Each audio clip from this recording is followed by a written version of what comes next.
Hello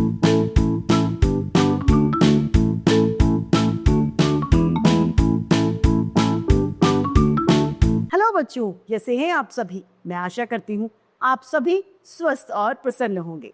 आज हम हमारा पाठ मीरा और बाघ को पढ़ेंगे और समझे। आइए शुरू करते हैं इस पाठ को। यह पाठ 11 मीरा बहन और बाघ, मीरा बहन और शेर। मीरा बहन का जन्म इंग्लैंड में हुआ था। कहाँ? इंग्लैंड में। गांधी जी के विचारों का उन पर इतना असर हुआ कि वो अपना घर और अपने माता पिता को छोड़कर भारत में आ गईं और गांधी जी के साथ काम करने लग गई।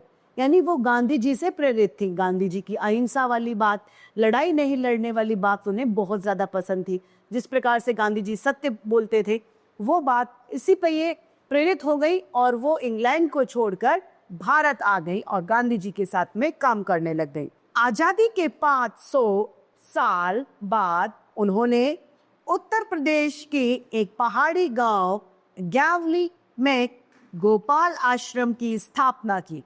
किसकी स्थापना की? गोपाल आश्रम की। उस आश्रम में मीरा बहन का बहुत सारा समय पालतू पशुओं की देखभाल में बीत जाता था। वो क्या करते थे? पालतू पशुओं की देखभाल करती थी। जो पशु पालतू हुआ करते थे उनकी वो देखभाल करती थी। लेकिन गेवली गांव के आसपास के जंगलों में बाघ जैसे खतरनाक जानवर भी रहा करते थे। गेवली में बहुत खतरनाक जानवर भी थे जो प्राण घातक भी हो सकते थे।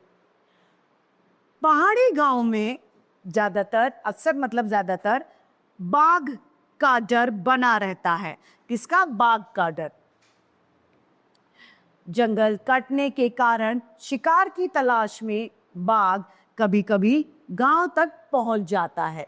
अब जंगल कट गए, जंगल में जंगलवासी नहीं है, यानी छोटे छोटे जीव जंतु नहीं है, तो वो किसको खाए? अब उसे जब खाना है तो वो क्या करता था कि उन्हें पकड़कर, उन्हें खाने की बजाय वो गांव के लोगों को पकड़कर खा लेता था या ले जाया करता था। गेवली में एक बार यही घटना हो गई। एक बार बाघ ने गांव में घुसा और एक गाय को मार डाला। सुबह हुई तो ये बात पूरे गांव में फैल गई कि बाघ ने गाय को मार दिया। गांव के लोग डर गए कि बाघ कहीं फिर से आकर दूसरे पालतू जानवरों को, किसी आदमी को अपना शिकार न बना ले, यानी वो किसी और को न खा जाए। गांव के लोग गोपाल आश्रम गए और उन लोगों ने मीरा बहन को अपनी चिंता बताई। अब क्या हुआ? गांव के लोग वहां पहुंचते हैं तो क्या करते हैं? उनको बताते हैं कि ऐसा नहीं कि बाघ फिर से आ जाए, अब कोई और, अभी तक तो सिर्फ जानवर ही को उसने चोटिल किया है, ऐसा नहीं हो किसी मनुष्य को, हम लोगों में से किसी को आके पकड़कर बाघ मार दे, फिर क्या होगा? ऐसे चिंता उन्होंने मीरा बहन को बताई।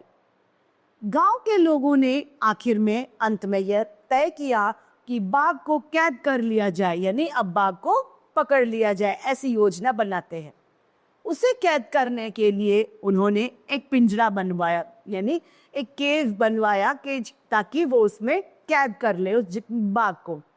पिंजरे के अंदर एक बकरी को बांध दिया, ताकि बकरी बांध दी गई ताकि लालच में वो शेर वहां आएगा और हम पकड़ लेंगे। योजना यह थी कि बकरी का मिमियाना सुनकर बाघ पिंजरे की तरफ में आएगा। पिंजरे का जो दरवाजा है वो इस प्रकार खुला हुआ बनाया गया कि बाघ के अंदर घुसते ही वह दरवाजा झटके से बंद हो जाएगा। जिस तरीके से चूहा दानी होता है ना, जैसे चूहा अंदर जाता है, चूहे का गेट, दानी का गेट बंद हो जाता है, उसी तरीके से बाघ को पकड़ने के लिए ऐसा पिंजरा बनाया कि जैसे ही शेर अंदर जाएगा वैसे ही गेट बंद हो जाएगा। शाम होने पर पिंजरे को ऐसी जगह पर रख दिया गया कि जहां पर बाघ ज्यादातर आता दिखाई देता था।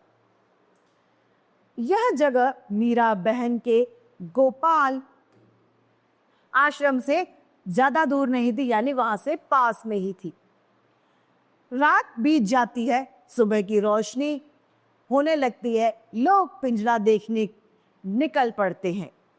उन्होंने दूर से देखा कि पिंजरे का दरवाजा बंद है, पिंजरे में दरवाजा बंद है। वे यह सोचकर बहुत खुश हो जाते हैं कि बाघ जरूर पिंजरे में फंस गया होगा। जब पिंजरा बंद है इसका मतलब बाघ पिंजरे में आ गया होगा। लेकिन जब वो पिंजरे के पास पहुंचे तो देखते हैं कि पिंजरे में बाघ था ही नहीं। अब क्या हुआ, बाघ उस पिंजरे में आ ही नहीं पाया। लोग एकदम चकित यानी हैरान हो गए, बाघ के अंदर आए बिना पिंजरा कैसे बंद हो गया? जब बाघ ही नहीं आया तो उसका गेट कैसे बंद हुआ? लोग मीरा बहन के पास पहुंच गए। लोगों ने सोचा कि गोपाल आश्रम पास ही था, इसीलिए शायद मीरा बहन को मालूम होगा कि रात में यहाँ पर क्या हुआ है। पूछने पर मीरा बहन ने बताया, देखो भाई, मुझे नींद आ रही थी, मैं सोचती रही कि आखिर बाघ को धोखा देकर हम क्यों फंसाए, इसीलिए मैं गई और पिंजरे का दरवाजा बंद करके आ गई। यानी उन्होंने चाहा ही नहीं कि शेर उसमें बंद हो पाए और बकरी मरी। इस तरीके से हमारा ये पाठ समाप्त होता है। मैं आशा करती हूँ आप सभी को यह पाठ भलीभांति रूप से समझ में आया होगा। आज के लिए इतना ही, फिर मिलते हैं। धन्यवाद।